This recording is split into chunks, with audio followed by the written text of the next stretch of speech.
दोस्तों, उत्तर प्रदेश के प्रयागराज में यूपी के पूर्व सांसद और माफिया अतीक अहमद और उसके भाई अशरफ अहमद की शनिवार देर रात गोली मारकर हत्या कर दी जाती है। ये तब होता है दोस्तों जब पुलिस की कस्टडी में अतीक और उसके भाई थे और उन्हें रूटीन चेकअप के लिए कॉलविन अस्पताल ले जाया जा रहा था।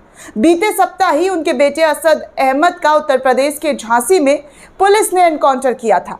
अतीक अहमद और उनके भाई की हत्या बीते 2 दिनों से भारत में तो खूब चर्चा का विषय बन ही रही है, राजनीतिक मुद्दा बना हुआ ही है।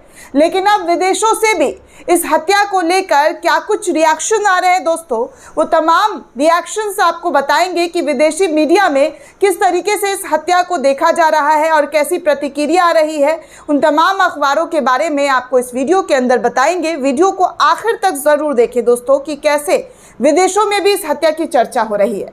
पुलिस की कस्टडी में बेहद करीब से हुए इस हमले पर कई लोग प्रशासन पर सवाल उठा रहे हैं। ये भी कहा जा रहा है कि पुलिस के सुरक्षा घेरे में इतने करीब आखिर हमलावर कैसे पहुंच गया। पुलिस का पूरा दल बल है, फिर हमलावर पुलिस के सामने, प्रशासन के सामने इस तरीके से हत्या को अंजाम कैसे दे सकता है। गैंगस्टर से राजनेता बने अतीक अहमद की हत्या को विदेशी मीडिया कैसे देख रहा है, इसकी पहली झलक मैं आपको दिखाऊंगी दोस्तों कि कैसे अमेरिकी अखबार द न्यूयॉर्क टाइम्स ने इस खबर पर एक रिपोर्ट छापी है। इस रिपोर्ट का टाइटल है, यानी कि हेडलाइन है, किलिंग ऑन लाइव टीवी, न्यूज़ल alarm about Indian slides toward extra judicial violence. ये रिपोर्ट लाइव टीवी पर हुई हत्या भारत के एक्स्ट्रा जुडिशियल हिंसा की है और बढ़ने को लेकर चेतावनी देती है। इस रिपोर्ट में लिखा गया है कि 3 अलग अलग रेड में उत्तर प्रदेश पुलिस ने अपराधी से राजनेता बने अतीक अहमद से जुड़े 4 लोगों को गोली मारी, जिसमें अतीक अहमद के बेटे असद भी शामिल थे। एनकाउंटर, जिसे आलोचना भारत में एक्स्ट्रा जुडिशियल हत्या भी कहते हैं, उसकी राज्य के मुख्यमंत्री योगी आदित्यनाथ ने प्रशंसा भी की है। योगी आदित्यनाथ, जो कि कट्टर हिंदू सन्यासी हैं और आने वाले समय में देश के प्रधानमंत्री पद के दावेदार भी माने जाते हैं, ऐसा अखबार लिख रहा है।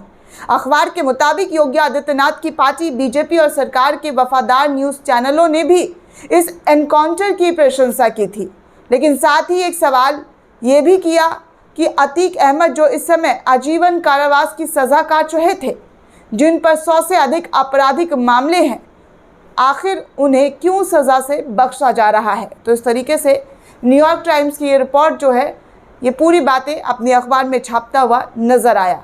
आगे ये भी लिखता है कि जब उन्हें आजीवन कारावास जो है वो मिला हुआ था और ये शनिवार रात को जो इस तरीके के हमला हुए, अतीक अहमद और उसके भाई अशरफ को लाइव टीवी पर बेहद करीब से गोली मारी गई। जब इन दोनों को रूटीन चेकअप के लिए अस्पताल ले जाया जा रहा था, तीनों हमलावरों ने अतीक अहमद को पॉइंट ब्लॉक से गोली मारी है, बहुत करीब से, और लगातार फायरिंग करते रहे जब तक दोनों ज़मीन पर गिर नहीं गए। 17 पुलिसकर्मियों के पुलिस घेरे में भी ये तमाम मंजर देखने को मिला। 17 पुलिसकर्मी उस घेरे में थे, सुरक्षा प्रदान किए हुए थे, लेकिन ये सब कुछ उस घेरे में हुआ और ये सब होने के बाद पुलिस हमलावर को काबू करने के लिए आगे बढ़ी। जब पुलिस इन हमलावरों को ले जा रही थी, तब उन्होंने जय श्री राम के नारे तक लगाए। जय श्री राम के नारों से पुलिस के सामने ये तमाम जो अपराधी हैं, जो गोली चलाने आए थे, वो इस तरीके से नारे दे रहे थे। इस हत्या को यूपी के 2 मंत्रियों ने भगवान का न्याय तक करार दिया है। अखबार ये तक लिखता है दोस्तों कि इस हत्या को लेकर उत्तर प्रदेश के 2 मंत्री का बयान है, जिसे वो कहते हैं कि भगवान का न्याय है। अखबार लिखता है कि इन सब में सबसे ज़्यादा परेशान करने वाली बात यह है कि राजनेता अपने राजनीतिक लाभ के लिए हिंसा का इस्तेमाल कर रहे हैं, वो भी एक ऐसे देश में जो धार्मिक रूप से बेहद बटा हुआ है। इस माहौल में छोटे मोटे अपराधी तेज़ी से बढ़ते हिंदू चरमपंथी माहौल में हीरो बन जाते हैं। तो इस तरीके से ये जो अखबार है, ये लिख रहा है कि कैसे हिंदू कट्टरपंथी जो तथाकथित लोग हैं, उनको हीरो बना दिया जाता है। और सोशल मीडिया पर अगर आप देखेंगे तो ऐसे लोगों के, अपराधियों के समर्थन में भी लोग वाहवाही के कसीदे पढ़ रहे हैं दोस्तों। अब आपको बता दें दोस्तों कि कतर से निकलने वाला चैनल अल जजीरा ने भी इस हत्या के मामले पर पूरी रिपोर्ट छापी है। अल जजीरा एक ऑनलाइन लेख लिखता हुआ कह रहा है कि भारत के पूर्व सांसद और अपहरण के मामले में दोषी अतीक अहमद और उनके भाई को लाइव टीवी पर गोली मार दी गई। वो भी तब जब वो पुलिस की कस्टडी में थे। इस वाक़ये के बाद उत्तर प्रदेश की शासन व्यवस्था पर सवाल उठाए जा रहे हैं।